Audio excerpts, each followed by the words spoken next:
खबरों की शुरुआत करेंगे हरियाणा के करनाल से, जहां सीएम मनोहर लाल खट्टर की किसान महापंचायत की मुखालिफत कर रहे किसानों पर पुलिस ने ताकत का इस्तेमाल किया। किसानों पर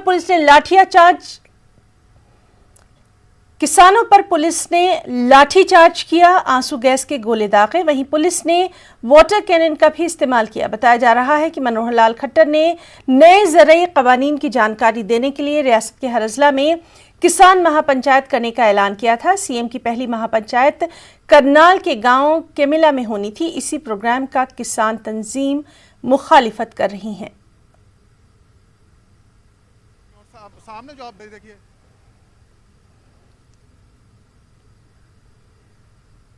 आप हरियाणा से भी फोन आ रहे हैं। आ रहे हो क्या?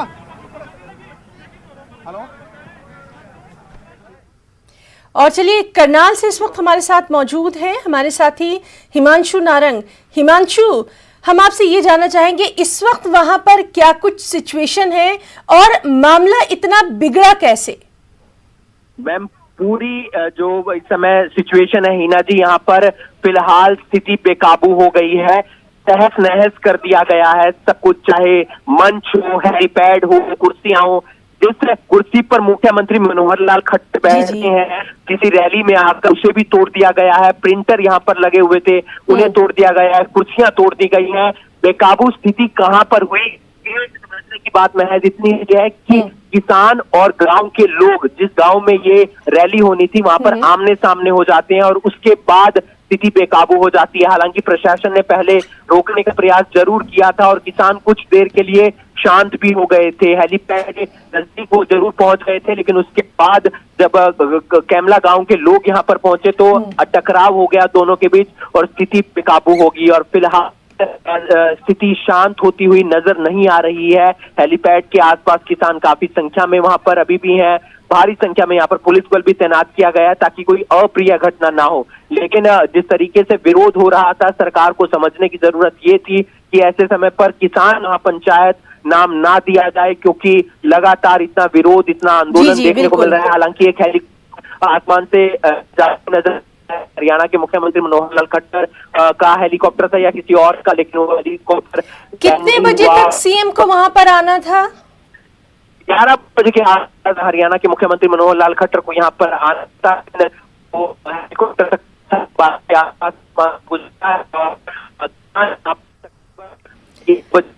जी हिमांशु, तो लगातार इस अहम खबर से मुताल्लिक तमाम तर अपडेट हम अपने नाज़रीन तक पहुंचाते रहेंगे। बहुत बहुत शुक्रिया अदा करना चाहेंगे आपका तमाम तर तफसीली जानकारी के लिए। तो नाज़रीन, ये थे करनाल से हमारे साथी हिमांशु, जो कि बता रहे थे कि किस तरह से वहां किसान महापंचायत में हंगामा बरपा हो गया, जो मंच था उसको भी तोड़ दिया गया और जो झड़प हुई फिर पुलिस की और किसानों की, उसमें लाठीचार्ज पुलिस को करना पड़ा, आंसू गैस के गोले दागे गए, पानी की बौछार का भी इस्तेमाल यहां पर किया गया।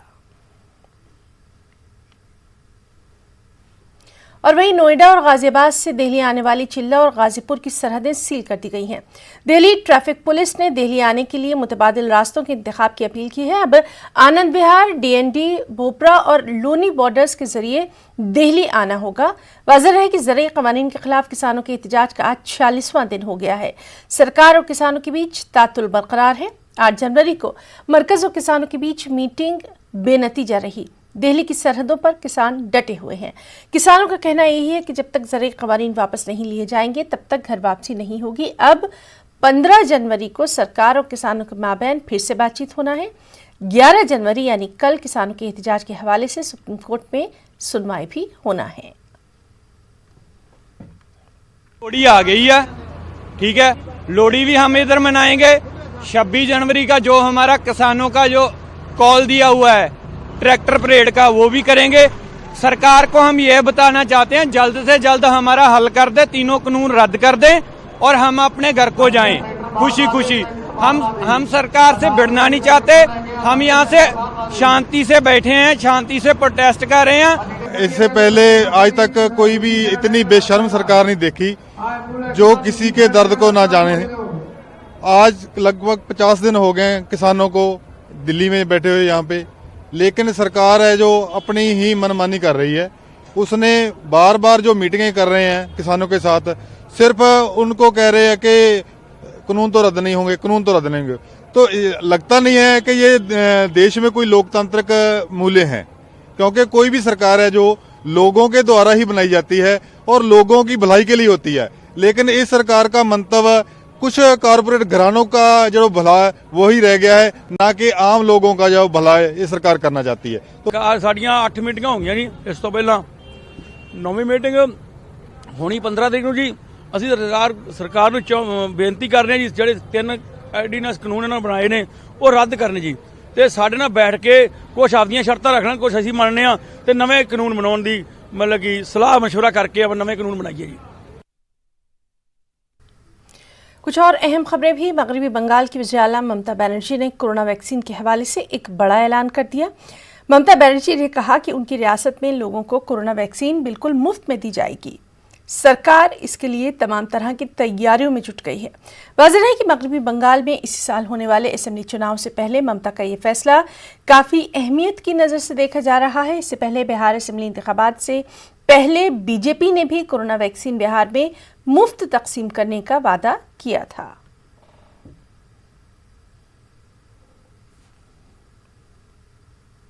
और खेलों की दुनिया से अहम खबर आपको दे दें, हिंदुस्तानी खिलाड़ियों के खिलाफ नस्ली फिक्रे कसने के मामले में क्रिकेट ऑस्ट्रेलिया ने टीम इंडिया से गैर मशरूत माफ़ी मांगी है। कल का ये वाक़या है। क्रिकेट ऑस्ट्रेलिया ने अपने बयान में कहा कि तफरीकी बर्ताव के मामले पर अदम बर्दाश्त की पॉलिसी अपनाई जाएगी। वाज़ेह है कि गुज़िश्ता रोज़ ऑस्ट्रेलिया और हिंदुस्तान के बीच खेले जा रहे तीसरे टेस्ट के तीसरे रोज़ हिंदुस्तानी खिलाड़ियों के खिलाफ नस्ली फ़िक्रे कसने का मामला सामने आया था। सिडनी में खेले जा रहे टेस्ट के दौरान दोनों हिंदुस्तानी खिलाड़ियों के खिलाफ ये फ़िक्रे कसे गए थे।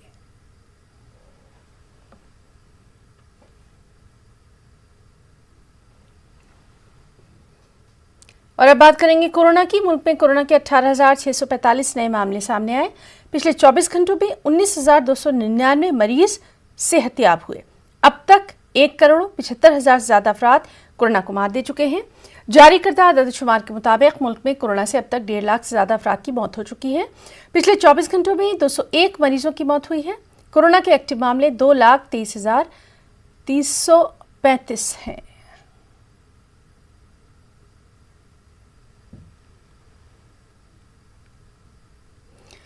कोरोना के खिलाफ टीकाकारी का इंतजार बस अब खत्म होने को ही है। हुकूमत की जानिब से 16 जनवरी से मुल्क भर में टीकाकारी की शुरुआत का ऐलान कर दिया गया है। इसके तहत 3 करोड़ हेल्थ वर्करों और फ्रंटलाइन वर्कर्स को टीका लगाया जाएगा। वाज़ेह है कि शनिचर के रोज़ वज़ीर-ए-आज़म नरेंद्र मोदी की सदारत में आला सतह की मीटिंग हुई थी, जिसमें इस वैक्सीनेशन के हवाले से फैसला लिया गया। मीटिंग में वज़ीर-ए-आज़म ने तमाम रियासतों और मरकज़ के ज़ेर इंतज़ाम रियासतों में टीकाकारी की तैयारियों का जायज़ा लिया।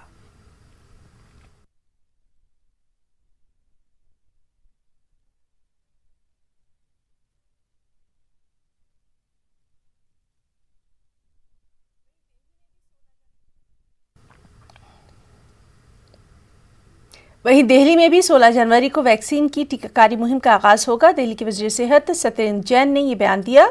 साथ ही कहा कि दिल्ली के 89 मुकामात पर कोरोना के टीके लगाए जाएंगे, जिनमें 36 सरकारी और 53 प्राइवेट अस्पतालों की निशानदेही की जा चुकी है। वज़ीर सेहत सत्येंद्र जैन ने कहा कि 16 जनवरी से टीकाकारी मुहिम का आगाज होना है। पहले मरहले में सिर्फ तिब्बी कारकुनों को ये टीके दिए जाएंगे।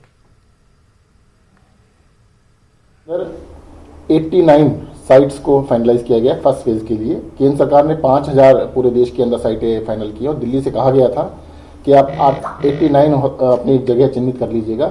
तो दिल्ली सरकार ने 89 हॉस्पिटल्स को चिन्हित किया है, जिसमें से 36 गवर्नमेंट हॉस्पिटल्स हैं और 53 प्राइवेट हॉस्पिटल्स हैं। तो हमने अभी जो फर्स्ट स्टार्ट किया है वो सारे हॉस्पिटल्स में कर रहे हैं, क्योंकि साइट्स बहुत कम थी। शुरू हमने तैयारी तो 1,000 तक की हुई है। तो 89 साइट्स है, सारे के सारे हॉस्पिटल्स में है और 16 तारीख से इसको स्टार्ट किया जाएगा। पहले फेज के अंदर हेल्थ केयर वर्कर्स का सबसे पहले किया जाएगा और वही प्रोटोकॉल है बताया गया। Health care workers, frontline workers, then 50 years से अबव। और 16 जनवरी से कोरोना वैक्सीन की टीकाकारी का आगाज हो रहा है। इस हवाले से आवाम की जानिब से भी रद्द-ए-अमल सामने आ रहा है। हमारी नुमाइंदा रचना ने इस हवाले से लोगों के तासुरात कुछ जाने। 2021 की शुरुआत हो चुकी है और 2020 में आए कोरोना से निपटने के लिए वैक्सीन भी बनकर तैयार है और अब सरकार ने वैक्सीन लगाने की तारीख भी ऐलान कर दी है। 16 जनवरी से वैक्सीनेशन शुरू हो जाएगा। फिलहाल सबसे पहले हेल्थ वर्कर्स को ये वैक्सीन लगाया जाएगा, उसके बाद फ्रंट लाइन पर काम करने वाले जो लोग हैं उनको वैक्सीन लगाया जाएगा और उसके बाद आम पब्लिक को वैक्सीनेशन किया जाएगा। लेकिन आम पब्लिक कोरोना वैक्सीनेशन को लेकर क्या कुछ सोचती है, क्योंकि राजनीतिक दल में अगर हम इसकी एक नज़र डालें तो तमाम ऐसे लोग भी हैं जो इस वैक्सीनेशन का विरोध भी कर रहे हैं। उनका कहना है कि वो वैक्सीनेशन नहीं लगवाएंगे। लेकिन कोरोना से बचने के लिए लंबे समय से लोग इंतजार कर रहे थे कि कोरोना का वैक्सीन कब आएगा और 2021 की शुरुआत में ही कोरोना के वैक्सीन आ चुके हैं। 16 जनवरी से ये वैक्सीन लगना शुरू हो जाएंगे। तो आम लोग इसको लेकर किस तरीके से सोच रहे हैं, क्या कुछ उनका कहना है, मेरे साथ कुछ लोग हैं और जुड़ चुके हैं, हम उन्हीं से जानेंगे। सर, जिस तरीके से 2020 में कोरोना महामारी आई और तमाम तरीके की समस्याएं हमने देखी और वैक्सीन का इंतजार कर रहे थे, वो इंतजार अब खत्म हो चुका है। सरकार ने एक तारीख भी तय कर दी कि 16 जनवरी से वैक्सीन लगना शुरू हो जाएगा। तो आप किस तरीके से देखते हैं इसे? ये बहुत ही खुशी की बात है कि जो महामारी पिछले साल आ गई थी और हम वेट कर रहे थे, पूरे देश के लोग वेट कर रहे थे कि ये कोई वैक्सीन आ जाए जिससे हमारा ये निजात मिल जाए। अब जब ये आ गई वैक्सीन तो हम तो बहुत ही उत्सुक है कि जिस भाई को, जिस बहन को, जिस बुजुर्ग को भी अगर किसी प्रकार की बीमारी लगे तो उस पर ये वैक्सीन लग जाए तो वो ठीक हो जाए। हमारा तो मानना ये है, उनको लगाना चाहिए, अच्छी तरह से लगाना चाहिए, क्योंकि देश ने बनाया, ये किसी पार्टी या किसी पॉलिटिकल पार्टी ने नहीं बनाया, नेता ने नहीं बनाया, ये देश ने बनाया। तो हम तो बेचैनी से वेट कर रहे थे और ये आ गए, हमारे लिए खुशी की बात है। ये इनके लिए खुशी की बात है और लोग जिस तरीके से इंतजार कर रहे थे वो इंतजार खत्म हो गया। लेकिन अगर एक चीज देखें तो राजनीतिक तौर पर अगर देखें तो विरोध भी हो रहा है कि हम नहीं लगवाएंगे, उसे आप कैसे देखते हैं? लेकिन देखिए, मुझे कल और परसों से मीडिया चैनल के थ्रू जो है मुझे पता लग रहा था कोई अहमदाबाद में कोई कहीं पे एक विशेष समुदाय जो है इस कोरोना वैक्सीन हम नहीं लगवाएंगे। मेरा मानना है कि अगर कोरोना वैक्सीन आप नहीं लगवाना, जिसका हम इंतजार कर रहे थे इतने दिनों से कि हमारी समाज या हमारा देश ठीक हो, उसको आप उसकी वैक्सीन नहीं लगाओ। कहते हैं भाजपा वैक्सीन है, ये भाजपा, अखिलेश यादव ने बोला भाजपा वैक्सीन है या और भी किसी नेताओं ने बोला। मैं कहना चाहता हूँ, सरकार अगर आपको रोटी दे रही है, सरकार अगर आपको गेहूं दे रही है, सरकार आपको चावल दे रही है, आपको खा रहे हैं। और वो जो कोरोना वैक्सीन जो भाजपा समर्थित जो आप कह रहे हैं वो नहीं लगवाएंगे, ये कौन सा अन्याय है? मेरा सबसे अनुरोध एक ही बात का है कि आप इसको कोरोना वैक्सीन को इग्नोर करने की कोशिश न करें और सब लोग जो इससे इफेक्टेड हैं वो इसको कोरोना वैक्सीन का यूज जरूर करें। आप क्या कहना चाहेंगे वैक्सीनेशन को लेकर? मैम, ये गवर्नमेंट का बहुत ही बड़ी उपलब्धि है कि ये वैक्सीन इंडिया में आ गई है और एक नहीं दो आई है। और जो जिस हिसाब से, जैसे आप कह रहे हो ना कि लोग उसका विरोध कर रहे हैं, मेरे हिसाब से सिर्फ विरोध वो कर रहे हैं जिनका अपना पॉलिटिकल बैकग्राउंड खत्म हो चुका है और सिर्फ पब्लिक को भड़काने के लिए और अपने आप को लाइमलाइट में लाने के लिए। अब एक चीज़ देखो, उन्होंने मना किया तो आप मीडिया में आके पूछो या लोग उनकी बात कर रहे हैं, सिर्फ इसलिए है। वरना मेरे हिसाब से कोई ऐसा नहीं है जिसको दिक्कत है वो वैक्सीन लगाने के लिए मना करेगा। कोई मना नहीं करेगा, सब वैक्सीन लगवाएंगे। आप लगवाएंगे अंकल जी वैक्सीन? सबसे पहले मैं लगवाऊंगा जी। हाँ, बीजेपी की नहीं है, ये सारे देश की है। सबसे पहले मैं लगाऊंगा, मेरे को लगवाइए। कोरोना महामारी से बचने के लिए, वैक्सीनेशन के लिए लोगों को आगे आना बेहद जरूरी है। कैमरा पर्सन गौरव सक्सेना के साथ रचना, न्यूज़ 18 दिल्ली। आगे बढ़ेंगे। बाहमी कोरोना वबा के दौरान बाहमी इमदाद और इन्हिसार का जज्बा मुस्तहकम हुआ है। मुल्क इस वबा से मुत्तहिद होकर मुकाबला कर रहा है। टीकाकारी के ऐलान के बाद हम बेहतर ताउन करें जिससे हम कोरोना को मात देने की जानिब कदम बढ़ा सकें। नेटवर्क 18 इस मुहिम में हर कदम पर आपके साथ रहेगा। जब तक सभी महफूज नहीं तब तक कोई महफूज नहीं होगा। इसी सोच की बुनियाद पर हमारी मुहिम संजीवनी का मकसद ये यकीनी बनाना है कि वैक्सीन पाना सभी हिंदुस्तानियों का हक है।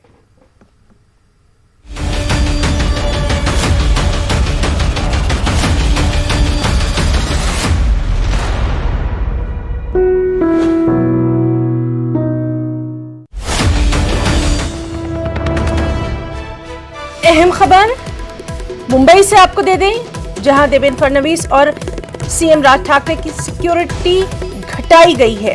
बाज बीजेपी लीडरों की सिक्योरिटी हटा ली गई है। चंद्रकांत पाटिल और सुधीर मुंगटीवार की सिक्योरिटी को हटा लिया गया है। सबसे अहम बात ये, देवेंद्र फडणवीस महाराष्ट्र असेंबली के अपोजिशन लीडर हैं और राज ठाकरे एमएनएस के सरबराह हैं। तो अहम खबर, देवेंद्र फडणवीस और एमएनएस सरबराह राज ठाकरे की सिक्योरिटी घटा दी गई है।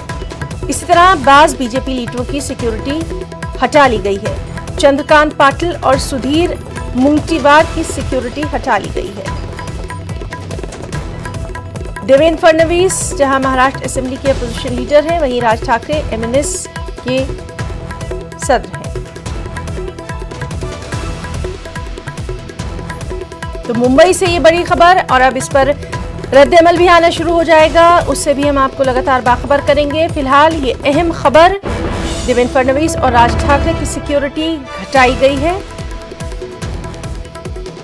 कुछ बीजेपी लीडरों की सिक्योरिटी को हटा लिया गया है, जैसे कि चंद्रकांत पाटिल और सुधीर मुंगटीवार की सिक्योरिटी को हटाया गया है। और अब इस पर किस तरह का सियासी रद्द-ए-अमल रहेगा, उससे भी लगातार हम आपको बाखबर करते रहेंगे। वक्त है एक छोटे से ब्रेक का।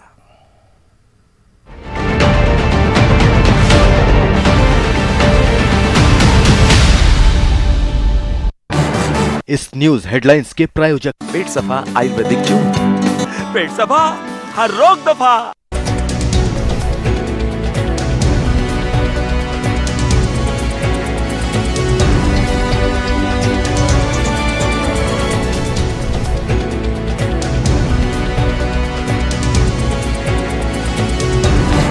इस न्यूज हेडलाइंस के प्रायोजक पेट सफा आयुर्वेदिक जूस। पेट सफा, हर रोग दफा।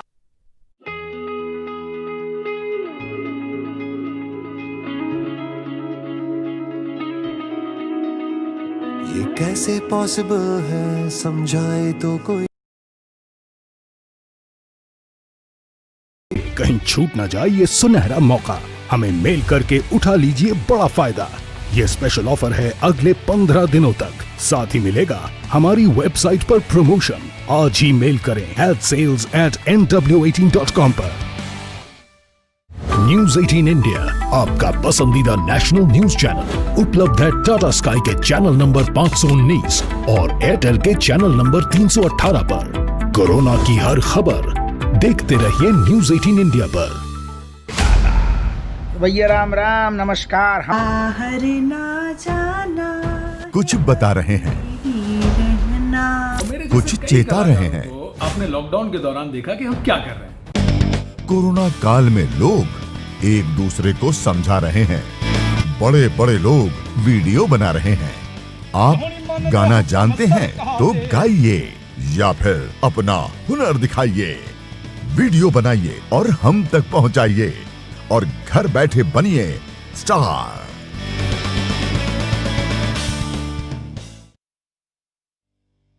न्यूज 18 इंडिया, आपका पसंदीदा नेशनल न्यूज चैनल, उपलब्ध है डिश टीवी के चैनल नंबर 663 और D2H के चैनल नंबर 306 पर। कोरोना की हर खबर देखते रहिए न्यूज 18 इंडिया पर। 5 बजे, 6 बजे, 7 बजे या 8 बजे, अलार्म आपको हर सुबह सिर्फ नींद से उठाता है, पर जगाता है क्या? मुल्क की हर खबर पर रहेगी हमारी नजर, इसलिए हम लेकर आए हैं आज की ताजा खबर। सुबह के 9 पेट सफा, हर रोग दफा।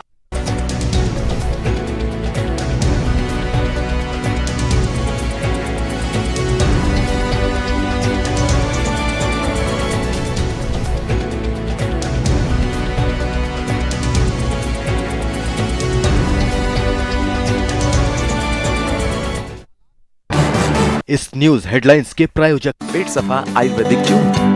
पेट सफा, हर रोग दफा। बर्ड फ्लू के अंदेशे के पेश नजर दिल्ली हुकूमत ने दिल्ली के गाजीपुर मुर्गा मंडी को 10 दिनों के लिए पूरी तरह से बंद कर दिया है। मुर्गा मंडी बंद किए जाने पर कई एसोसिएशन ने फैसले पर नजरसानी का मुतालबा किया। हमारे नुमाइंदे ने एसोसिएशन के सरकर्दा अफराद से बातचीत की। की मौत हो रही थी, जिसको लेकर दिल्ली सरकार ने गाजीपुर मंडी को 10 दिन के लिए बंद कर दिया। हालांकि दिल्ली सरकार की तरफ से ये कहा गया है कि 104 सैंपल भेजे गए हैं, लेकिन अभी तक सैंपल में कोई भी पॉजिटिव रिपोर्ट नहीं आई है। लेकिन गाजीपुर का जो मुर्गा मंडी बंद हो जाने की वजह से तमाम जो एसोसिएशन के लोग हैं वो फिलहाल दिल्ली सरकार से ये मांग कर रहे हैं कि अगर इस पूरे मामले में एहतियातन वो कदम उठा रहे हैं तो मंडी को बंद करने की जरूरत नहीं है। सेक्रेटरी हैं हमारे साथ और साथ ही साथ सदर साहब हैं।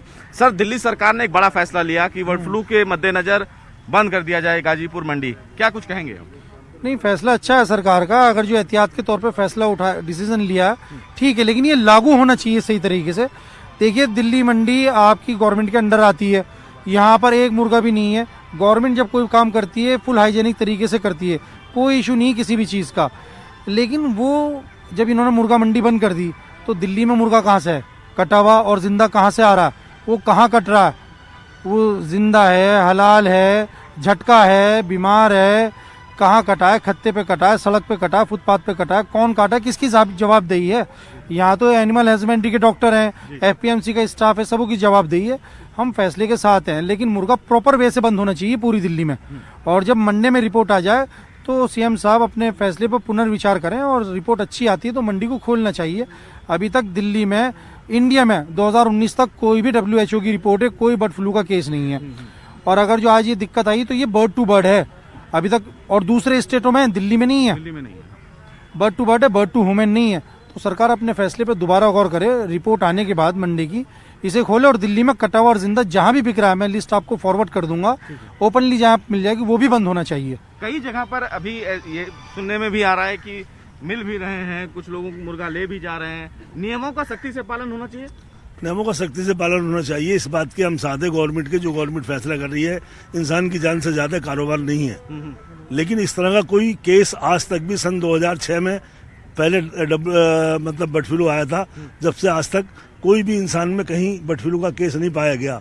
अब ये जो जंगली जानवरों में केस पाया जा रहा है, ये कहाँ की चिड़िया कहाँ पहुँच जाती है, न इन्हें कोई मेडिसिन देता है, न कोई दवाई देता है, ये कहीं कहीं पाया जा रहा है।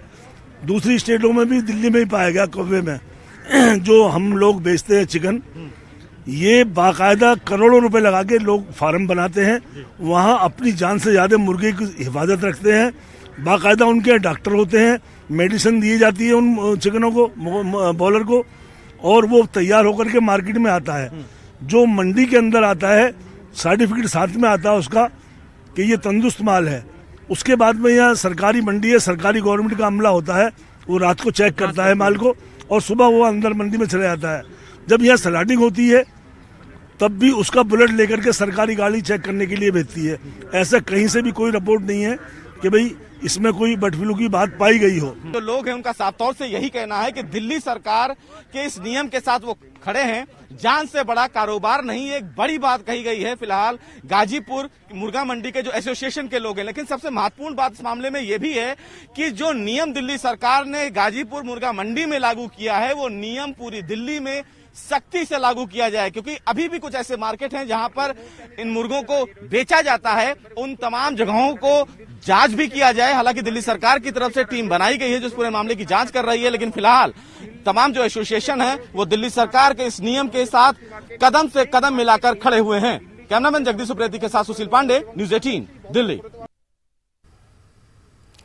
बच्चे अक्सर वो कर गुजरते हैं जो बड़े सोच भी नहीं पाते। इनका दिमाग, इनका जज्बा, इनका हौसला चट्टान सा मजबूत और पहाड़ जितना ऊंचा होता है। इसी हौसले को सलाम करने न्यूज़ 18 लेकर आ रहा है टीवी का एक अनोखा show, Byju's young genius. Byju's young genius में देश देखेगा उन बच्चों को जिनकी उम्र भले ही कच्ची हो लेकिन हुनर पक्का है। इनकी उम्र भले ही कम हो लेकिन कद बड़ा है। किसी भी शहर, कस्बे या महानगर में रहने वाले ये बच्चे अपने दिमाग से, अंदाज से दुनिया को दंग कर देंगे।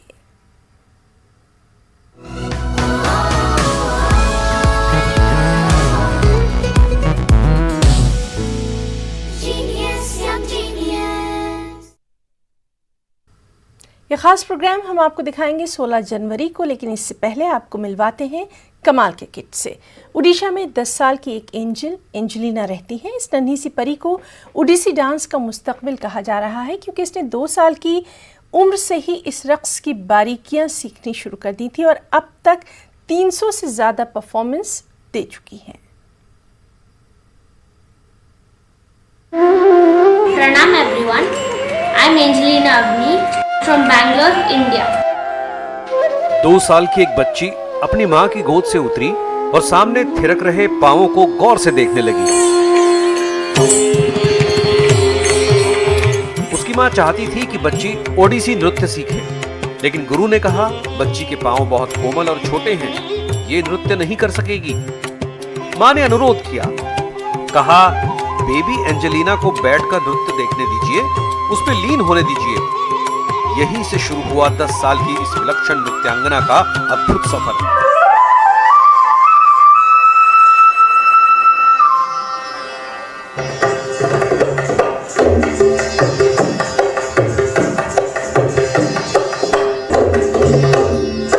एंजेलिना को जानने वाले उसे एंजल मानते हैं। एंजल यानी फरिश्ता। उसकी सादगी, सौम्य अंदाज, मासूमियत और नृत्यों को लेकर जुनून अलबेला है। After school there was dance class also, extra classes. So I used to eat the snacks and all those things in the car, and then I go to dance class, dance and come back. उसका ताल sense बहुत अच्छा है, तो rhythmic sense उसका बहुत अच्छा था। तो वो जैसे ही वो लोग जो कॉपी कर रही थी, जो भी टीवी में चल रहा था तो वो कॉपी कर रही थी, तो मुझे लगा उसमें कुछ डांस का हुनर है जो मैं उससे लेके आगे उसको प्रोत्साहन कर सकती हूँ वो चीज़ को। राधा रानी संगे नाचे। ओडिसी डांस में त्रिभंगा मुद्रा कठिन मानी जाती है, मगर छोटी सी एंजेलिना ने जब ये मुद्रा बनाई तो उसके जुनून को देखकर उसकी गुरु दंग रह गई।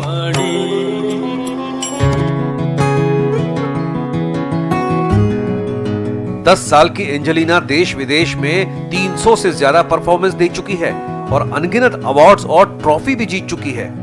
एंजेलिना ने Odissi international, Chitra, Chinna Kalanadam, Sankramana festival, Nakshan festival, dance history society, world dance day, India international dance festival जैसे मंचों पर अपना जादू बिखेरा है। 2017 में नृत्य कनक कुमुद सम्मान, 2018 में GTS women excellence rising star award, 2019 में देवांशी कला विदुषी सम्मान और कला किशोर अवार्ड से सम्मानित किया गया। 2020 में ऑनलाइन सीरीज में पुराण आधारित क्लासिकल डांस की कैटेगरी में राज्य स्तर के मुकाबले में पहले नंबर पर रही एंजेलिना। लेकिन इस नन्ही डांसर का एक सपना अधूरा है। वो चाहती है कि प्रधानमंत्री नरेंद्र मोदी उसका परफॉर्मेंस देखें। My goal is that I will go to Modi, I'll dance front of Modi and I'll show my talent. Angelina को ओडिसी डांस का भविष्य कहा जा रहा है, लेकिन वो डांस के साथ पढ़ाई को भी पूरी तवज्जो देती है। उसे होमवर्क खत्म करने के लिए कभी बोलना नहीं पड़ता, क्योंकि वो मानती है कि नृत्य एक अनुशासन है, ऐसा अनुशासन जो जिंदगी के हर पहलू में दिखना चाहिए।